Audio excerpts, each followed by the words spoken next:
Welcome to the Maslow Show. I'm your host, Alysha Ellis, where we bring more light everywhere through heart-to-heart conversations.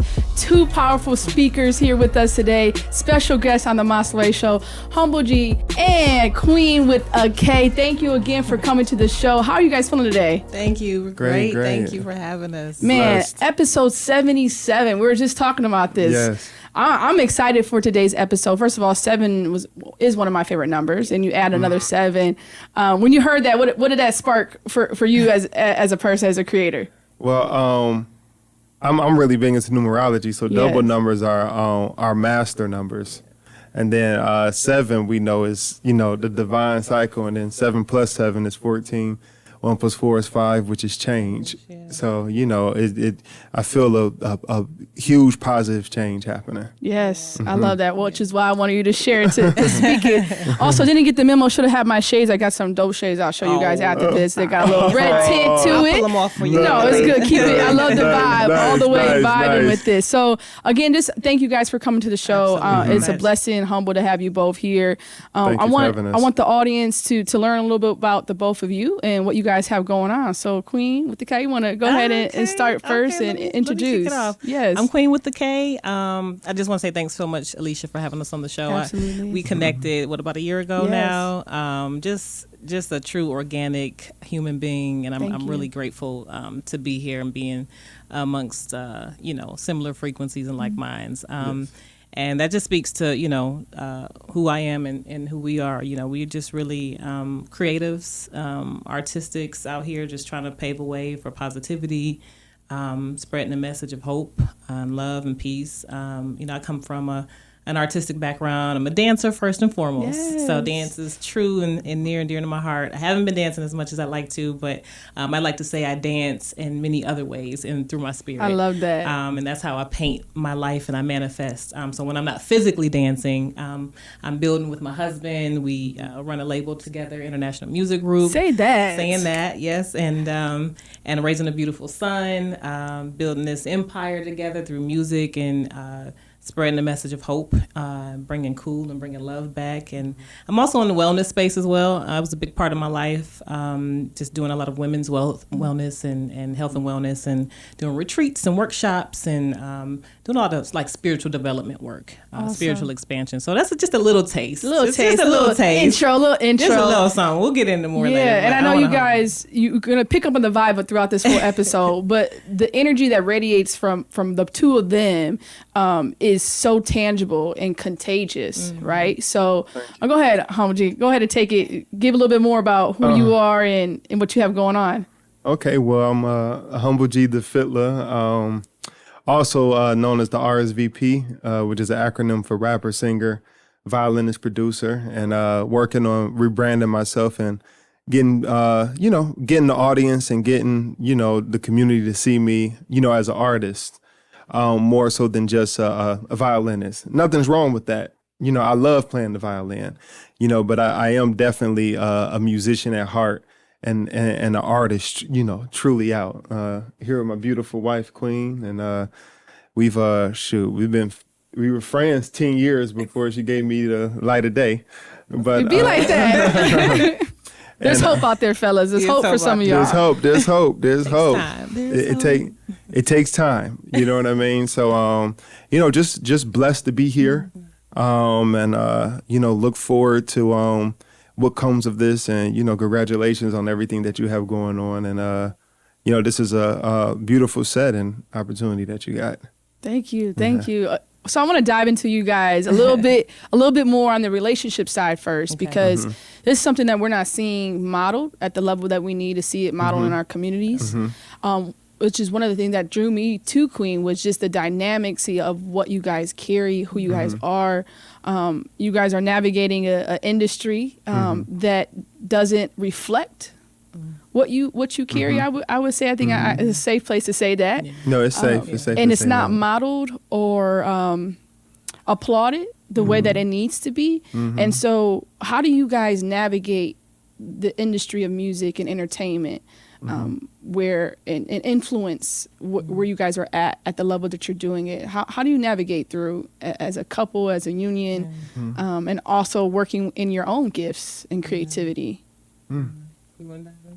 You can go ahead. First thing I'm going to say is we keep our business to ourselves. Yes. Hold on. Let's repeat that because I think that sets the foundation. It does. We keep our business to ourselves as a couple, as a unit. Yeah. I think for anyone in a relationship, married or not, we're going on 7 years of marriage. Just got to throw that out. That's another divine I wanted to say. Yeah, 777 in the house. All right, we're playing some numbers. I don't play numbers, but something is happening today. It is. I was going to say it's so timely, so divine.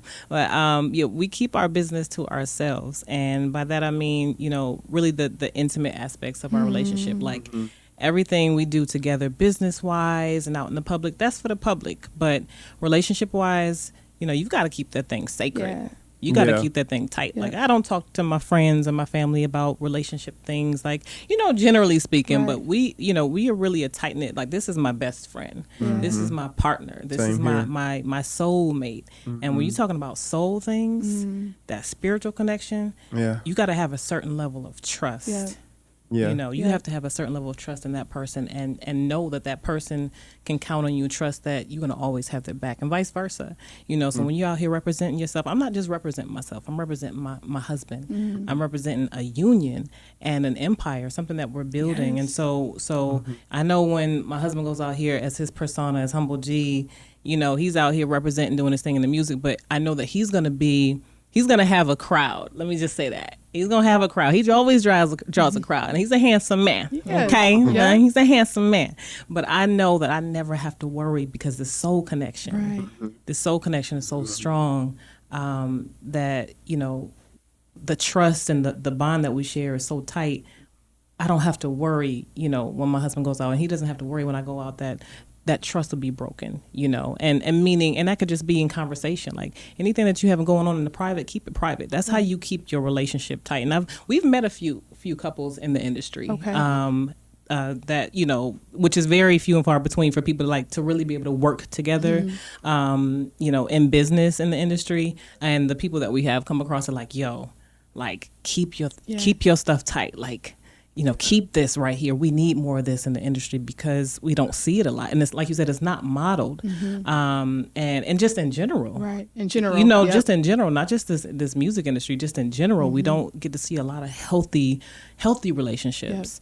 Yep. And so, that's one thing I just wanted to kick off with is like, we really honor and respect our privacy. And like my husband was saying before, he kind of keeps to himself. We kind of keep to ourselves for that reason too, because there's a lot of, I think, when you're coming into the world as a public persona, you have to be able to honor some of that privacy for yourself too, right.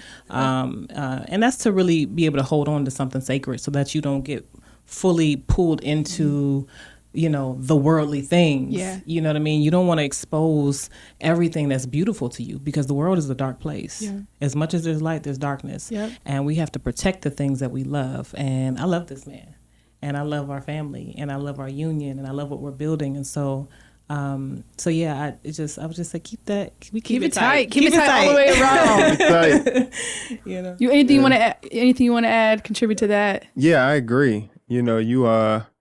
We pray together, we honor each other together. We have similar backgrounds spiritually, even though we grew up in different religions growing up, but just, spiritually and morally, we have, similar backgrounds. This is my twin flame. So, I do believe, keeping things, everyone's not, one thing that I've learned is I like to build. I like to build with people. I believe that when you're building with people, you get more. Like us being here, we're all giving energy, but we don't feel drained because we're building. And a lot of people don't build; they just take. And it's hard for me to be in a conversation or communicating with someone and not giving myself fully, so I don't keep myself in so many situations so that I can give so much of myself, to people who, just want to take, I don't know how to go 25%, 50%. It's all in, all or nothing. It's all in or nothing. Yeah. It's just like, it's just like going somewhere you know you shouldn't be, because most likely something's going to happen you don't want to get into. So the best thing is just not to go. So that's just what I've learned. And and you'll drain yourself. You only got 100% to give. You don't have any more than that. You get more from other people putting 100% in. Then we can go 200, 300, to infinity. So when we're at home, when we're traveling, when we're building our business, our residencies, and everything that we're doing, there's no limit on that cap, because we're building with each other. Our ancestors are building with each other. Our family is building with each other. So the energy is so big, and it's so powerful. We only like to be around that same energy. Yeah. Yeah. And I think it's important, like we were talking about earlier, the relationship, like navigating in those spaces with relationships, and how we're talking about the spiritual connection, the same frequency. So in this space where so many people are willing to just take and not give back, right? There's not a mutual connection, or there's not a mutual exchange. How do you pick and choose then, like your projects or outlets of what you're contributing to in different spaces? Yeah, just being very intentional. Going there and get like I always tell people, do your job. I'm gonna do my job. Yeah. I promise you. So just go in there and just do what you do. Like my wife said, she don't have to worry when I'm out there. But at the same time, before we got together, that's why we was always good friends. I just never been someone who was out there, because I'm so focused on the intention that was already set. To accomplish a goal that. I don't really get distracted. And that goes a lot to the upbringing and having mentors and elders and, coming up in a very cultural, type of community. Yeah. And we've both grown up that way. So it just plays a really good part, just really being intentional. Yeah. Faith, belief, and intention is very powerful. It is. From us, as human beings. In this space, in this realm, the most powerful thing is when a human being decides on something, like truly, not just think about it, but when your spirit and mind dedicates, like, this is what I'm going to do. Yeah. The universe that God has blessed us with will shift space and time to make that happen. There's a song right now. It's called "I Am Woman." Not sure if you heard of it, but I'm gonna play it for you guys before we leave. Nice. But she says that whatever I say, whatever I think, somehow it finds me. And I think when from a spiritual faith-based center, like when she said that, I'm like, that's the same thing I believe and I practice. Because I look up sometimes and I'm just like, even this, like the show and the vision I had, I couldn't do it by myself. And even working with other people that I thought might align, but then you found out it wasn't the right timing or they weren't on the right frequency as you were in that alignment. And then to now finding a partner like Breakthrough Sound Studios who I know that I can trust my vision with. And you can't always open up your vulnerability and your purpose in your heart and just say, I'm going to believe what you have to contribute is going to be in excellence. Yeah. And that's what I'm curious as you work through and you elevate, right? We talked about Clevelanders here, that there are limitations in this space. Absolutely. And so as you level, as you grow, as you elevate, how are you thinking through those partnerships specifically, and then know like when to walk away when things are not in alignment. That's why I think of a song just made called "Walk Away." Yeah.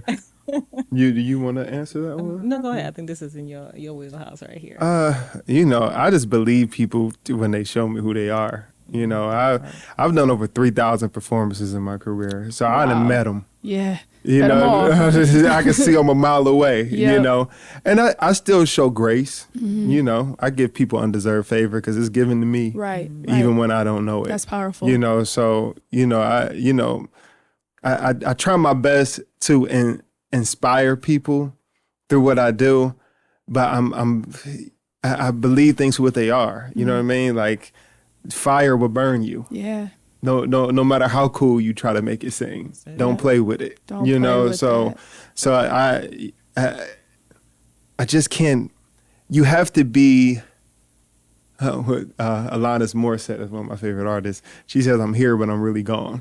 You know what I mean? So you have to be here, but you got to be gone at the same time. You know, you have to be somewhere that's bigger than where you are now. Right. You know, you have to move in a sense that you know you're a part of something that's greater, and then have the same respect that everyone else is as well. Yep. You know, and everyone's they're at their own level, and that's okay. Sometimes you just let them be where they at. You know, I believe we are gods, but we're not the almighty God. So it's not our job to save people. You know, it's our job to be an example for people. And if they're on that frequency and they want to build, then we can go ahead and learn from each other.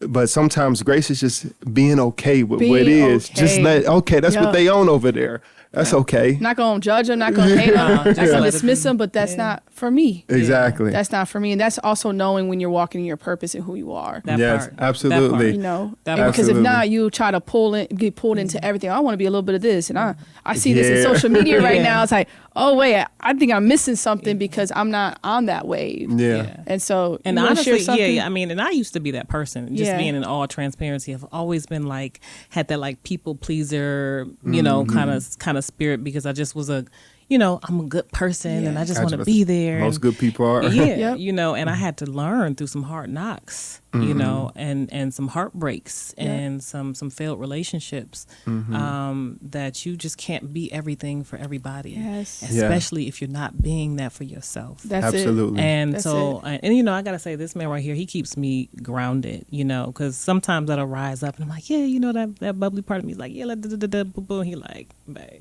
that fire, you know, that fire burns. Just you know, staying present too. Yeah, that's one thing. About it, and that's one thing too. I wanted to take it back to is staying present. And for me, you know, when you're staying present in the moment, but also present in your values and your faith and your belief, and like you said, and your God body understanding is what I like to say, and I get that from one of my spiritual teachers, Mother Krishna Nandini, rest her soul. Yes. She's a minister of Krishna consciousness, and she actually was one of the people that married us at our wedding. But, that's beautiful. But you know, being present in your God body nature.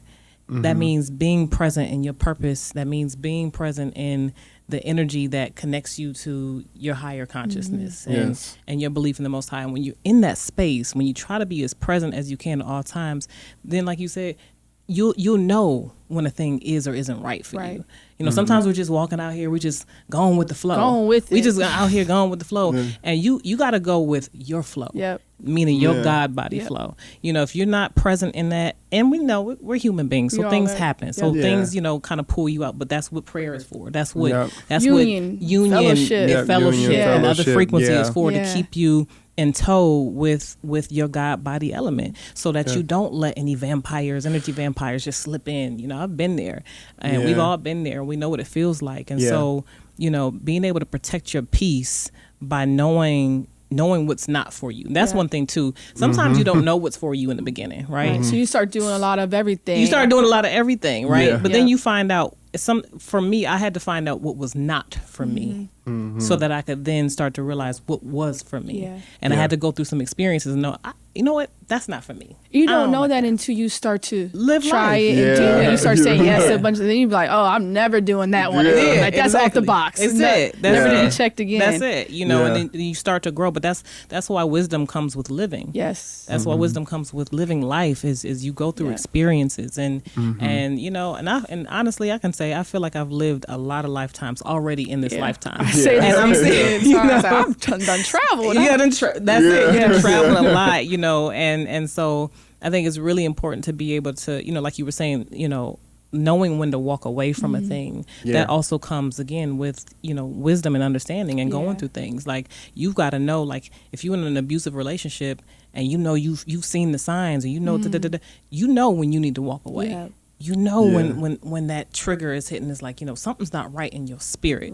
Or you know when you're walking down the street and you see somebody kind of shadowing, you know in your gut, you got to listen to that gut. Got to go. Because the gut, you got you better cross the street. You know what I mean? If you don't feel safe, there's something in your gut. And the thing is so many of us are so spiritually disaligned. That's it. We're not listening. The gut literally. You're not in tune. There's no. That's it. You're not connected. That's Absolutely. it. That's You're it. And connected. that gut feeling is really your higher consciousness telling you, is picking up on something to tell you that this situation isn't right for you. And then sometimes, sometimes people are good at faking the funk though. Oh, so you get pulled into some stuff because thinking like, okay, you know what? The finesse. Some people, the finesse. So it happens. So you can't blame yourself for being who you are and being like, okay, I'm gonna give this a shot. I'm gonna give this opportunity. Looks good. This is like I'm ready. Let's do this collaboration. Yeah. You jump in business with somebody who's like, okay, now the hats come off, now the masks come off, and you get to see. But then it's at that point that you have to decide whether or not you want to walk away. And it could be $1 million deal on the line. Yep.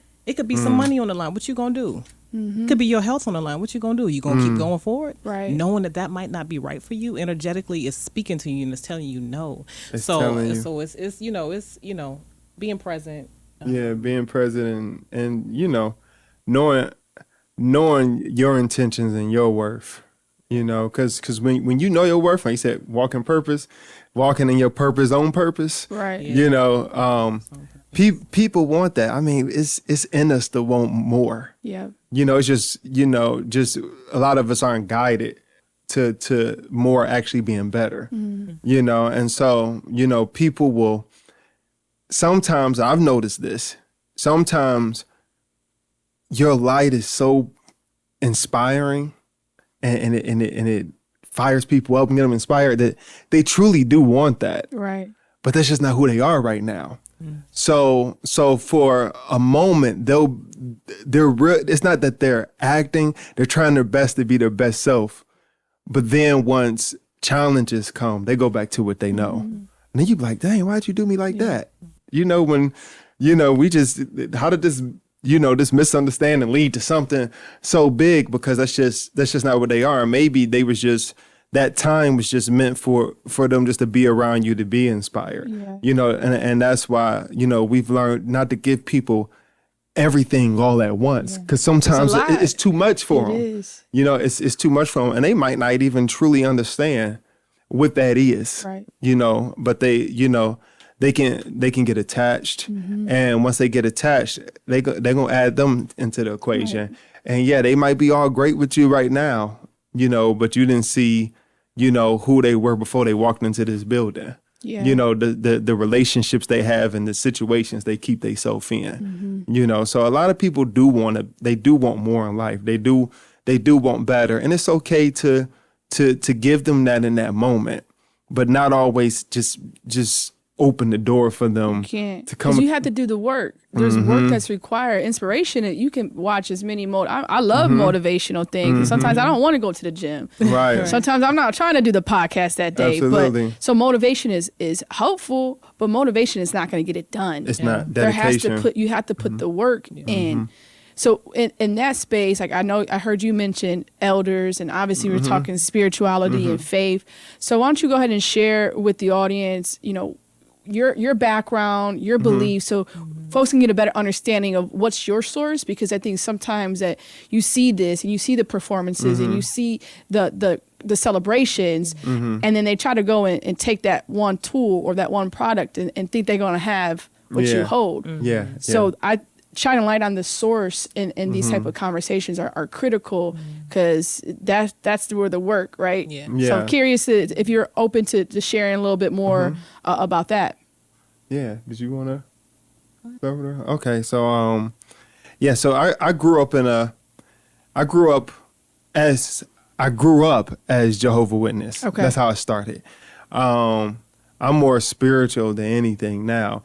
But that's where I started. I believe myself, and we believe as well that, religions are necessary. They are a tradition, a spiritual worship, a routine that you need when you're growing up. If you don't have any of that or any type of spiritual practice, I mean, it could just be by your parents, you do need that. So I am appreciative of what I did get.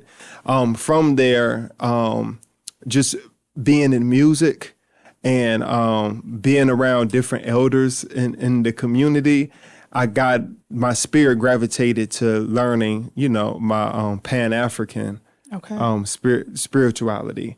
And that's when I got into the Akan. And the Akan, which is sister religions to like the Yoruba and the Ifa and Vodun and different things of that nature. And I was learning more of the history of my people. And I wasn't really finding it within the religion that I was in.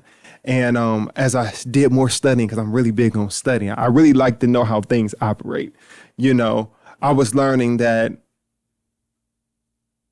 sometimes how you're taught something is just how you taught it. That a lot of things are really the same. That it's easier to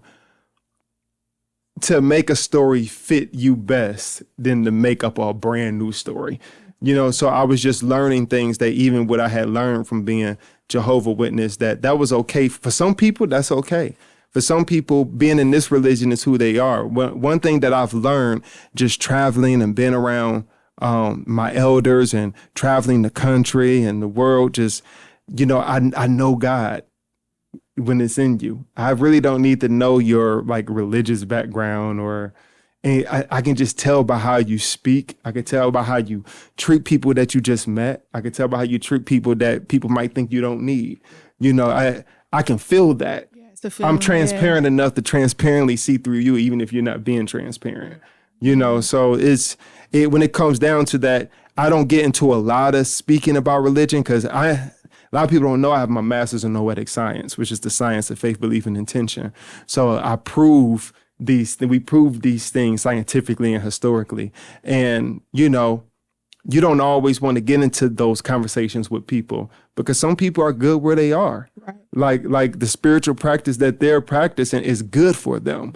Like they're living in their highest power where they at. So, the divide and conquer, sometimes that comes up. Things get very egotistical. So I always find it best to just be an example of what you believe. But I did start off in Jehovah's Witness, which led me to being a con. And then from there, it just led me to just understanding that I was so many different things. And when you learn languages, you find out that the root words and a lot of things are in words that you speak. It's all the same. It's just these barriers that we create. So, we're very spiritual people. We live in our highest power and we can feel it from anyone else. Yeah. Like my husband, I grew up, and still am Muslim. I grew up with a very strong Islamic foundation. But it got to a point where I was about 18 where I realized a lot of the things that I was being drawn to and the sister religion of Yoruba, which is sister to Akan, was speaking to me through, but that was my ancestors. I realized my ancestors were reaching out to me. And so I needed that religious foundation because it gave me the understanding of how to navigate in a world that's not very spiritual. And I think that's a really powerful thing to have something, whatever that something is, having some structure for children is so important because we're seeing a lot of chaos right now with our kids. And it's because they don't really have any spiritual foundation. And so I'm grateful for that. But what I realized is that my spirit was yearning for a little bit more understanding about who I was from a cultural standpoint, from my legacy standpoint. Who are my ancestors beyond this religion that actually my father converted to Islam and introduced my mom. So that wasn't like originally where we started and came from. So I'm like, okay, what is my interest and why am I gravitating to this? But what I realized was my mom had me and growing up in so many like Pan-African communities. Like that's where I started African dance. And my mom had a bookstore. She was the first and she was like the only at that time in the 90s. She had a bookstore downtown called the Truth Bookstore. And she was the only female wholesaler of black books in the whole of Cleveland. And so like I had this really cool experience of meeting like all the black thought thinkers, like the Muslims and the 5%ers and the Hebrew Israelites. Like that was just like a stumping ground for me to learn about these different. And what I realized was that we were all one people, right. All seeking our Pan-African connectedness through this different religious talks and dialogues and da-da-da-da-da. And I'm like, we're all one people, but we're all seeking one thing, which is spiritual expansion, and that's through connection. That's what those dialogues are about. We talking about thought and consciousness and, and our ancient roots and this and that. And what it really was a yearning to just feel connected to who we've been, because we come from, what they call like the lost tribes here. A lot of us are still seeking to connect back to, a culture that was robbed from us. And even on top of that, my husband and I have made it a point. We both have indigenous roots as well. So my mom's family hails from the Caribbean. So I'd be third generation. My great grandmother and great grandfather came from Barbados. So I'm an island girl at heart too. Island girl. And then my father's family is heavy Cherokee. So I'm very proud about our indigenous roots, and a lot of what we've come into understanding in our spirituality through our Pan-African connectedness and honoring that space is how much connection there is to our indigenous Native American roots. And there's so much history we can go into about that. It's a lot. It's heavy, and the things that we're uncovering about the connectedness there. But that's a big part of what drives us too. And this isn't something we necessarily speak about all the time publicly. And, it might open up in a conversation, but this is a lot of what drives like the intent behind like the music, and us having a really strong meaning, purpose, and intention behind using music as the gateway to open the door so that we can shine and be who we are by example. So hopefully we can inspire other people who are looking for the same. Like when I go out and my husband goes out, you can see we wear our feathers, and it's powerful for us because we'll just be out walking. Like the other day, he was out and somebody stopped you, right? It was like, yeah, shoot. I was at the bank. And this dude, he was fly too. You probably think he's some street dude, right? He was at the bank. He was taking some money out. I was depositing from a gig. And when I walked out, I said, have a blessed one, brother. And he was like, hey, man, that feather raw, right? And I was like, yeah, we got to represent our people. And his face just lit up because so many of us know we have indigenous roots, but it haven't been a space for us to speak it. Yep. So we just go with how we're treated. Yep. We just these black folks or these Negroes or these, this is just who we are, but we a lot of us do know these things. And when you open that door and you open a safe space for us, you'll really be shocked how much we embrace each other. That having that identity is that nothing's more powerful than knowing who you are. That's it. Mm-hmm. And I think doing that, in a way that we're not like, we are intentionally trying to do that, but we're giving other people permission to be their most authentic self. Because I remember asking somebody, a guy years ago, when I was just really still coming into like, understanding who I was and like my native roots. Like it wasn't like we grew up in a tribe, you know what I mean? We didn't grow up, but we knew where we came from.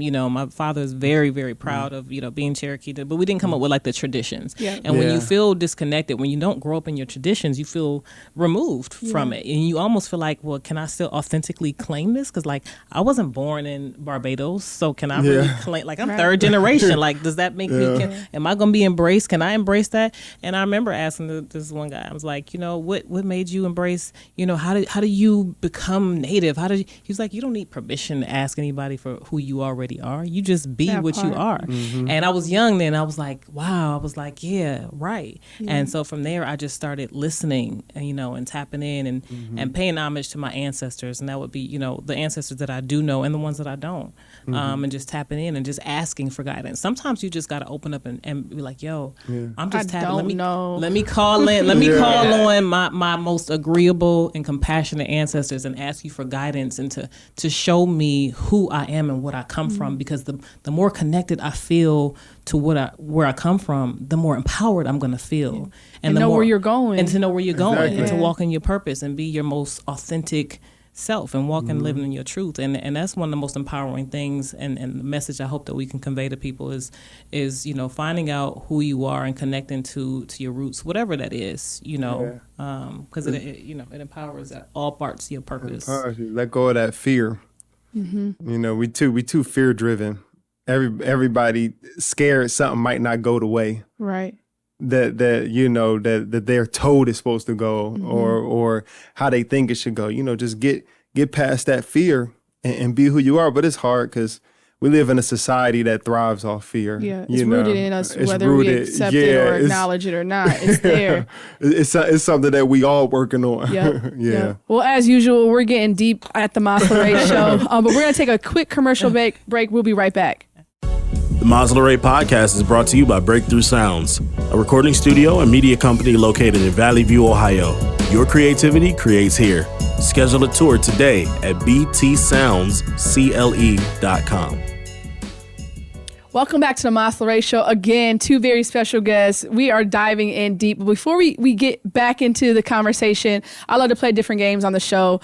Since you guys are both musical inspirations and acquire all of the knowledge that you have, I'm going to drop a couple names, and I want the first thing that comes to your head. So I'm going to probably do 2 and 3 each. So I'll start with you, Kween, okay? All right. So I'm gonna start with an artist, and you just tell me the first thing that comes to mind. Okay. Okay. All right. Queen Latifah. Ooh, power. Supreme. The same thing that came. I feel like your guys' answers. We probably should do like both your answers and then see if they're the same. But I feel like you guys are just like the same person at this point. So might as well just do one. All right. So we got Queen Latifah. You said power. Yes. Kanye West. Is that for me or him? I'm sorry. Wild. I guess we'll just go do both. So first word that comes to mind for Kanye. Kanye. What's the word? Fearless. Wild and fearless. All right. Dr. Dre. Mastermind. Okay. All right, we got Erykah Badu. Soulful. So the sound of universal love. Yeah. Elvis. Thief. No, sorry. There's some stories behind it. Silence is the answer. All right, Michael Jackson. The epitome. The greatest. Of excellence, yes. Yeah, like he's... the one and only. I'm sorry, he gets more than one word. Okay, all the words. Yeah. All the above. Yeah, greatness. He is the you know, he's... God embodiment. God embodiment, yeah. He's a pure spirit. I had to speak on him. Yeah, that's an anointed man. I don't care what nobody got to say. Yeah, love that's Michael Jackson. Man. Yes, we love him so much. Cardi B. Crazy. Funny though. Crazy. She keep me rolling. Resilient. Yeah. Lil Baby. Unexpected. He's unexpected for me. I'll go with that too. Yeah, because he is he's unexpected. I didn't expect him to be as great as he is. Yeah, same. It was unexpected. I say that. Yeah, same. He surprises me a lot. Kurt Franklin. Oh man, God loving. God loving. Yeah. Stop. I mean, gospel. God, he get you. Yeah. He's the king. He's the king. He shit to the whole culture. Yeah, he did. And you in there just wanted to just. He made gospel cool. Yeah. You know, cool again because gospel's always been cool. But he's a cool gospel disruptor. I would say. Yeah. Adele. Oh, another powerhouse. Yeah. She's got some chops. She got some chops on her. That's a powerhouse. Yeah, powerhouse. I would say the same. Or someone who's been in the media of late, Usher. Oh, I just wanted to sing. Usher. He was my first crush. I think everyone right. My boo. Yeah. It's my first girl. I want to say underrated, but I can't say that because what's going on now. I'm happy he's getting the shine once again. Yeah. That he deserves because you can't forget about Usher. No. You know, after Michael, who is it? Right. You know, you can't just skip Usher. Everybody be trying to skip Usher. You can't skip Usher. On that man. I feel like a lot of times the ones that are still alive usually are skipped. Yeah. They're skipped. Yeah. Like to me, I feel like Stevie Wonder's on the level of like a Michael Jackson and Marvin Gaye and Bob Marley and all the way up. Yeah. Whitney Houston. The Voice. Fact. You guys watched the documentary movie that came out? Yes. Yeah. Like the fifth one. Yeah. This Whitney had a lot of lives. Yeah. This one was really good done. Yeah. It took me a minute because I was like, I'd be squeamish when people play some of my favorites. I love it. I mean, it's hard. That's how I felt the same way. I'm like, come on. They've done her story so messed up over the years. Yeah. Over the years, they've done her. All right, Cleveland legend, Kid Cudi. Strange. Strange. Okay. Which is not a bad thing. I ain't calling him weird. Right. Bone Thugs and Harmony. The OGs. The most legendary hip hop group of all time. I remember the first time I've seen them. I was a little girl. I was at camp. Right. A little quick side of our story. I was going to what's the camp on 55th?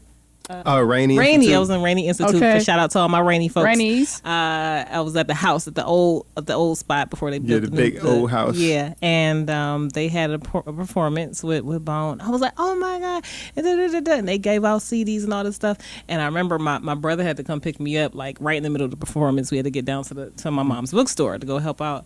And I'm like, I gotta stay. Bone is in there performing. Bone is performing. He's like, you lying. Bone is not performing. Like, okay, whatever. At your camp, right? We get there over the weekend. We come back. Everybody's got autographed CDs and posters, and I missed it all. And I was like, I told you. I told you. You ruined my life. My dreams. But Bone is just that's the legendary. I got a Bone thug story too. Let's hear it. When I was about, I don't know, I probably was about 8, something like that.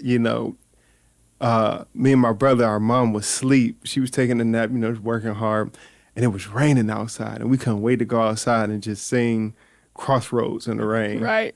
And we had our good clothes on, and she was looking for us, and she was so mad. She tore us up for that, but it felt so worth it just to look up in the sky and be like, and we pray every day. It was really good. We got sick afterwards too. Yeah, I bet. But it was you got whipped and sick. And you got double. He's played for Bone. Oh yeah, I did their reunion concert that they have the Kween Orchestra, and right now we're actually working on a cipher with them for the 50th. Okay, I was gonna ask you guys if you're involved in what's gonna be happening here for the 50th year of hip hop. Yeah. Shout out to Fatty Banks. He put it together with the cipher. So that's awesome. All right, my last one. One of my all time favorites, Lauryn Hill. Oh my goodness, that's the my one. Heart. Yeah, you know what? We need more. We do. We need more. We need more Lawrence. I saw that somebody had made a comment. One of these female rappers. I don't know who she was. Somebody. A lot of them sound the same right now. Somebody's like, man, can we just get some more Lauryn back? Right. Like, Lauryn was for me the soundtrack of my adolescence. Like, she is with that Miseducation. Yep. I was what? I don't know. I was in middle school or something. But I remember that really changed. Like, that was like a rites of passage for me. You probably in middle school when you discovered it. When I discovered it, yeah. When it first became aware to me. Yeah. But I remember when when I heard that album, like, I feel like that was part of my rites of passage as a young girl. Like, she really spoke the things that I didn't really understand how to convey, or that I was feeling or going through. The words, it put the words to feelings that you just didn't know how to convey. Exactly. She's like a noetic scientist for real, because the intent that she puts into her words and the way she performs it, she is just. I love her. I love Lauryn Hill and India.Arie. Those are like, India.Arie. If she could rap.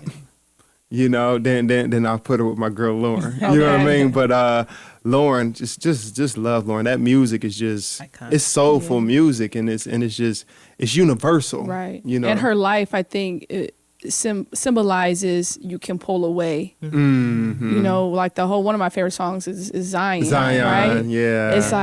It's like as much as the peak of her career, and you chose life. She chose life in that process, and even in your darkest moments, you still chose life, and you chose yourself in that life. And I think you could just look at those type of stories from artists who were so vulnerable and sharing that it's not just about the clothes and the fashion and the celebrity of it all. I'm a real person, and I deal with real shit.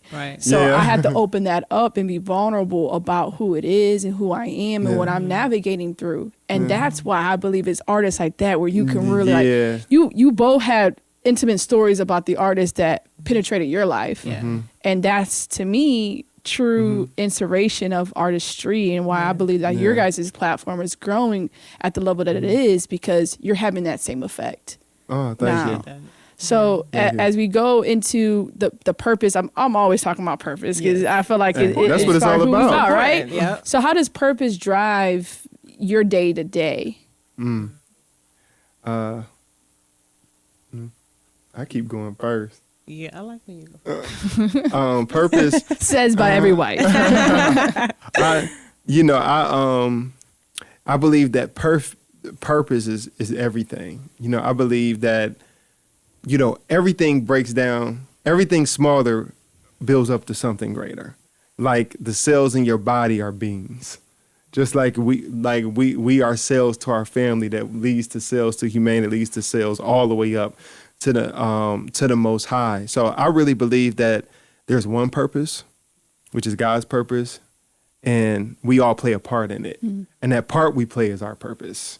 You know, so anything that we do, it has to be purpose driven. It has to be able to play a part, and, you know, I dare to say, to, you know, help the creator. You know what I mean? Like there's so many out here helping the other side.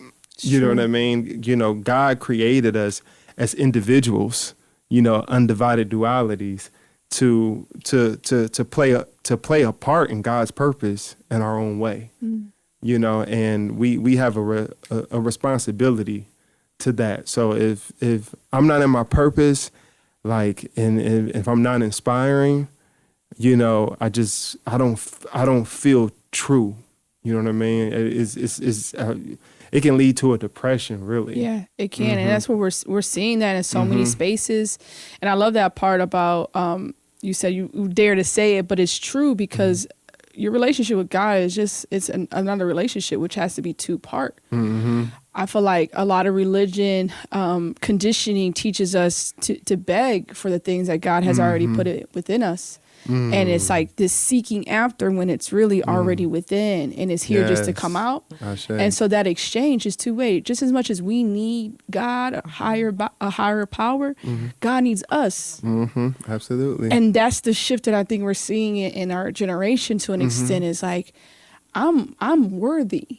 Yes, absolutely. Yeah, I'm worthy, and I'm worthy because God created me to be worthy, mm-hmm. because God is worthy. Mm-hmm. We're in the same image, right? Mm-hmm. And so sometimes we're not taught, or we don't experience mm-hmm. that those attributes are within us. We carry the same fabric, the same DNA. Mm-hmm. Yes. But a lot of times it's like you said, the other side, right? It mm-hmm. has corrupted.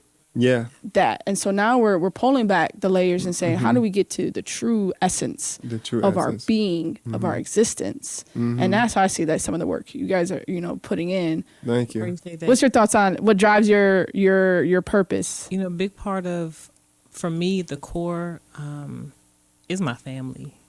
You mm-hmm. know, when we talk about God and the love of God or source, creation, you know, we talk about being in service to the Most High. Yes. There's so many ways to be of service. Yeah. And a lot mm-hmm. of people, you know, you can go out and be of service, you know, at the food bank. You can go out and do community stuff. But, you know, I was taught that service starts at home.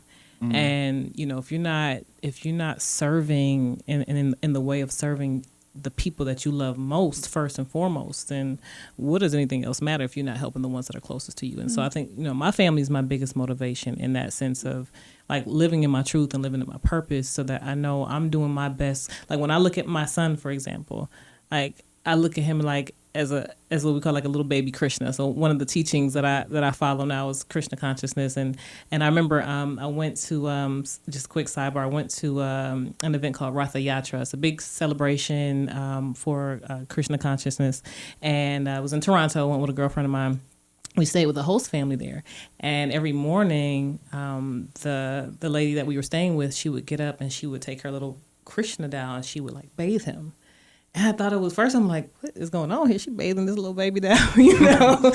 And she would like mock feed him and dress him.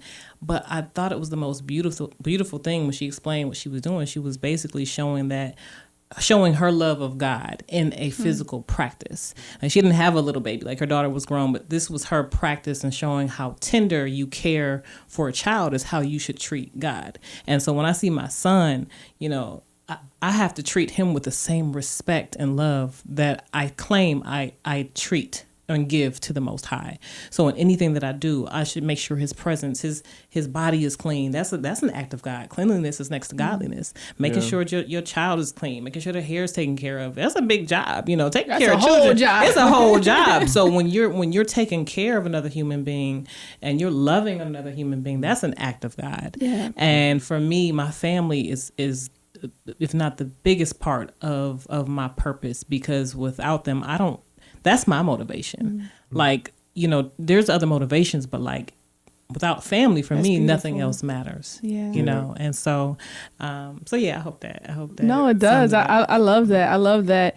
So as you guys are working on many things individually and then as a collective, what most excites you right now that you're working on, that you're giving away? So many different things. Yeah, so many. So we're excited to put out new music. Yes. We got about 40, 50 unreleased songs. Wow. And singing, rapping, producing, playing the violin, like really, really bringing all the things that's always been there.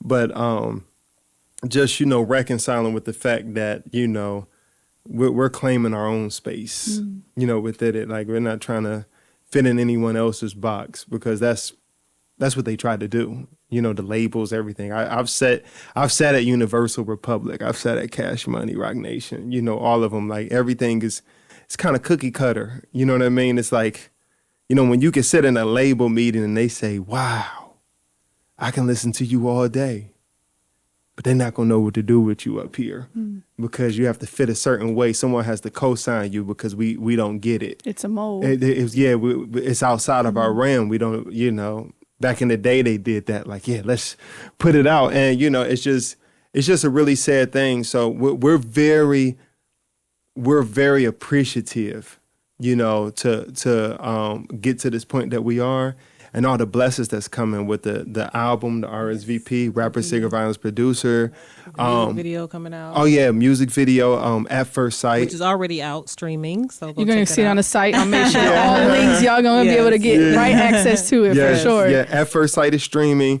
We did shoot a video with Studio Zero and featuring Tino. Shout out Tino. Featuring Tino. Shout out Tino. And now the video is edited. I've been editing the video, but the video is edited, and we're about to put it out. The song we're climbing up to 200,000 streams on it. So that's awesome. It's been getting its plays, and now we're about to put the video out, and all this music that we've been creating, especially since the pandemic. We really got in the stew. Has putting all this work. I'm a firm believer that I can't remember what scripture said it, but how no labor goes unpaid, and there's only one who sees everything. Yeah. So we might not see all the labor you putting in or everyone's putting in, but God does, and it's coming. Yep. God is taking account of everything, and we just recently got blessed with build a relationship with the legendary Boosie Collins. That's awesome. From the Parliament Funkadelics. Yeah. 3-time inductee into the Rock Hall of Fame.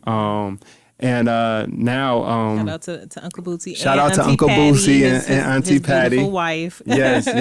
Another power couple. Yes. When I say yes, another power couple. Yes, beautiful and they have a Funk Not Fight movement. Yes. And kicked it off here at the Rock Hall. They kicked it at the Rock Hall. Yeah. And how it happened, it was so crazy. Well, not crazy. It was so beautiful how it happened. That Boosie wanted to kick it off here because the Rock Hall is here.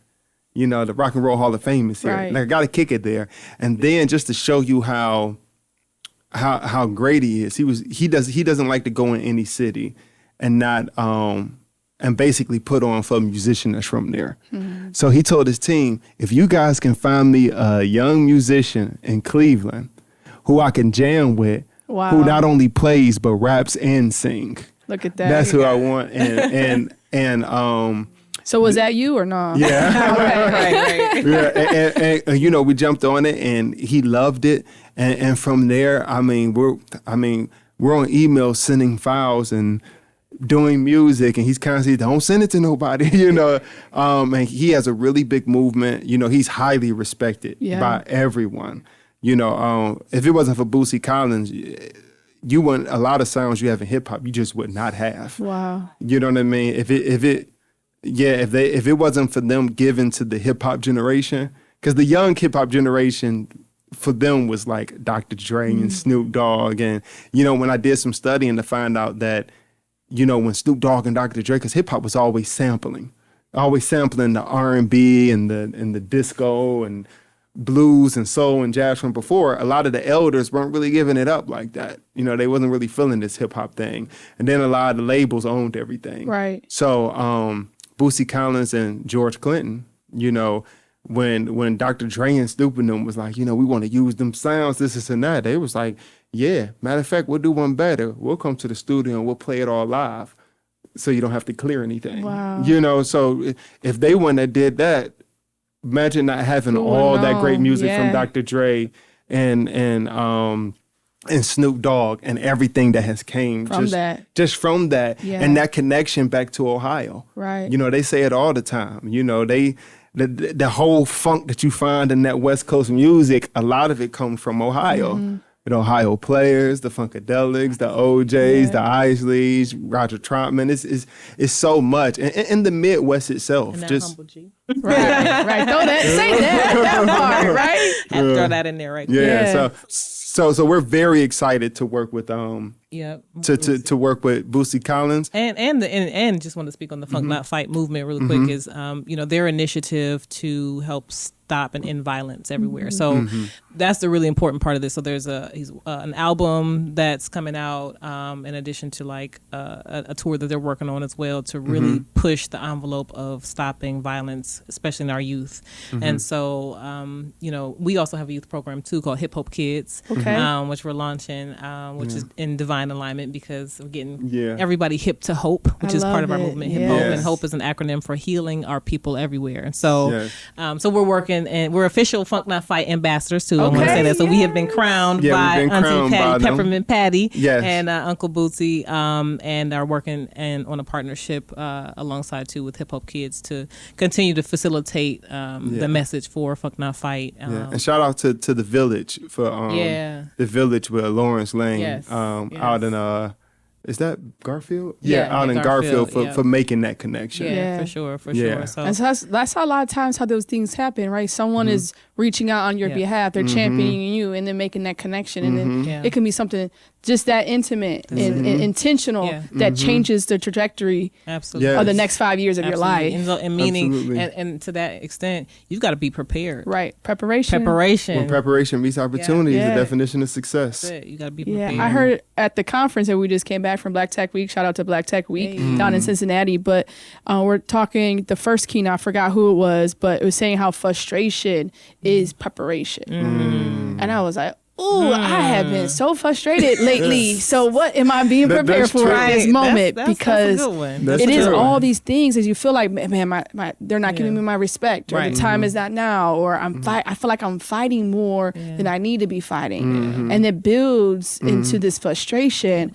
But when she said that, the speaker, I was like, that resonated strong with me of frustration leads or is preparation. So that when you said that, that triggered that thought. That's gonna be in my mind. And that's true. I mean, like even when you're born, I see babies frustrated trying to learn how to walk. Right. You know, so when even the whole birthing process. The whole birth is frustrating, right? You know what I'm saying?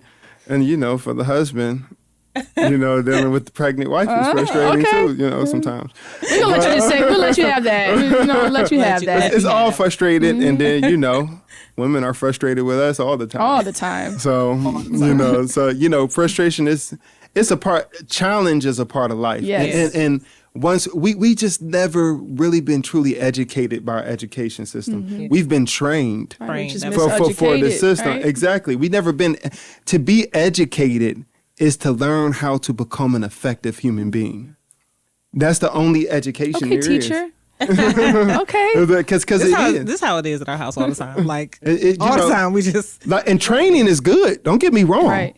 Like you need training just to learn how to work these mics and to make sure things aren't pinking and how to do what you do. Life gets trained. You do need training. Gives you the skills and the tools to use, but the education comes from being an effective human being, and we're just not taught that in school. No one is teaching us like this is the effective way of being a human being. You know, and that's part of the core. Oh, I'm sorry. Go ahead. Oh no, I was going to say that's part of the core too of what we're trying to give back in our program too. Right, like teaching the kids. Like the Hip Hop Kids movement is kind of we're doing it in a way where it's not like so, blanketed in your face. We're engaging them. We're engaging them through music and doing podcasting, helping them, to connect there.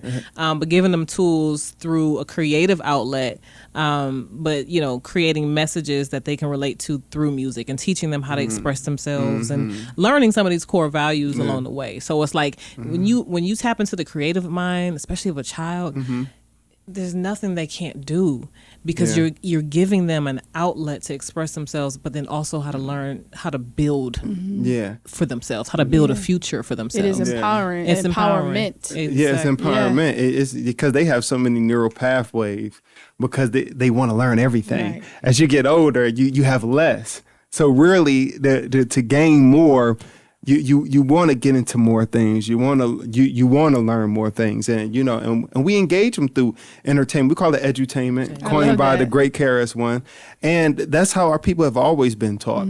You can go to any culture around the world. If you go back to the ancient times, they were always taught through festivals. And dance and stories and the stories. Because when you have all the children in the village singing the village songs and the plays and stuff, after a while that's how they learn their history and their culture, and that's how that's why music is so targeted. That's why the youth is so targeted through music, because it's a universal language. Music doesn't need any permission to touch you. It doesn't, as long as you got ears, and not even just ears. We did the Ohio School of the Deaf and Blind. Wow. And I performed with a student who couldn't hear or see, but they felt my performance, and he played the piano with me because of the vibration. That's power. Like how they say the law of attraction. Before the law of attraction, there's the law of vibration. Yeah. Where's your frequency at? Because that's what you're going to attract. Right. So it's very powerful, and we're not, back to education, we're not educated on what we are. What is a human being? Who we are.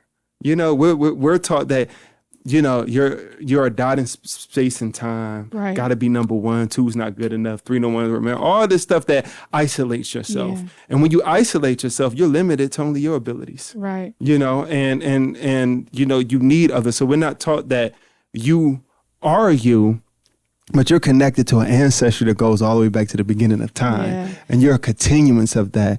When you know these things, it empowers you, and you have a responsibility to give it away, and to be who you are. Right. You're not just out here. Yeah. But we're not educated on where we are. Like, what is this place? What is America? Who, what, when, why? Or when. What time in humanity are we at? What's going on? What needs to change? So these are things that we're taught in a lot of ancient teachings that, I won't say that we've lost. It's just been swept to the side so we can be trained for this. I love it. Well, we're gonna bring y'all back. We're gonna do a series because I think the conversation is so critical, the dialogue. But before we wrap, I always love to end the episode and the show with a pure message. So curious, and that's what the Mossway platform is all about. And obviously, I bundle that up into the show concept of a pure message for our generation. And I believe you guys both represent that in your own creative styles, but also as your union. So, Kween, if you want to go first of your pure message that you'd like to give to the audience and everyone listening. Protect your peace. Protect your peace at all costs. Protect your peace. Stay young at heart. Yes. And always, and in always, live and honor your most authentic truth. Yes. Drop the mic. All right, now. How I'm supposed to. This is when you start playing the violin. Like, all right, bet. Checkmate. I just say, wake up every day with an open mind and a grateful heart. And when you focus on feeling good, you make better choices that lead to desired results in your life. So no matter how you feel, just focus on feeling good. If you and I do that all the time. When I focus on feeling good, no matter what's going on, you get frustrated. Yep. It happens all the time at shows. You get, this ain't working, this ain't that, this. So many things might not be going your way, but if you focus on feeling good, everything will work out perfectly for you. So that's what I want to put out there. And if you want some feel good, come holla. Come Yes, listen to let's some hear music. Just real quick, shameless plug. Come check out Humble G at the Cypher Glenville Fest 50th anniversary of hip hop. August 12th. Yep, August 12th. My birthday. And if you're out in LA, August 11th. birthday. Leo gang. Yeah. If you out in LA, September 3rd, Labor Day weekend, come check them out at the West Adams Block Party. Yeah. Humble G, Scarface, Warren G, Guapole, just to name a few. Had to throw that out there right Yeah. now. Yes. And where can people follow you guys and link up? So you can follow on Instagram at humble_G_the, which is THA _Fiddla FIDDLA, or look me up on Google. It brings up everything. Everything. Google me. Humble G the Fiddla, and we do have we did just get blessed to do in August 4th, right? We're doing Enshrinement Week for the NFL Hall of Fame. That's awesome. So we're very excited about that. It's a lot of the things. list goes on. Yeah. God is great, and the ancestors are kind. So. Wow. And what about you? How can people follow you? At Bajan Kween, so that's BAJAN_Kween with a K, KWEEN. Yeah. Come follow me there. I'm private, so I don't know if I'm going to accept everybody. But it's okay. It's out there, though. It's okay. And shout out to our label, International Music Group. You can follow us on Instagram on there as well. As well. And, and the artists that we work with. Shout out to Mulani, Naju, everyone, the whole team. So. And shout out Alysha. Oh, I appreciate you. And Maslare.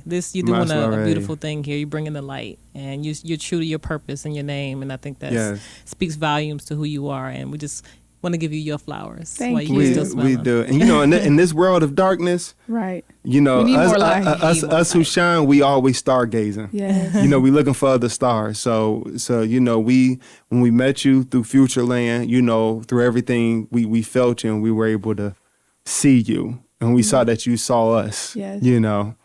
Yeah. Thank you both. Thank you both. Want to just say again, thank the both of you for joining and blessing the stage. Obviously, we can go so more in depth, and I look forward to bringing you both back and doing some collaborative projects. Hopefully, maybe get you guys at the live show in a couple of weeks as well. Yeah. But you guys have been tuned in to the Maslare Show, humbled and blessed to continue to open up a platform to share stories like the two of yours, and also link those stars together and ignite together. So excited for episode 77. And the 7th month on the 21st, which is 3 sevens, which is and the 3 7th year. I mean, I just heard all these sevens, so God knows what 3 sevens. is trivalent. All of it. So you guys have been tuned in. I'm your host, Alysha Ellis, with the Maslare Show, where we bring more light everywhere through heart-to-heart conversations. We're signing off. Peace. Peace.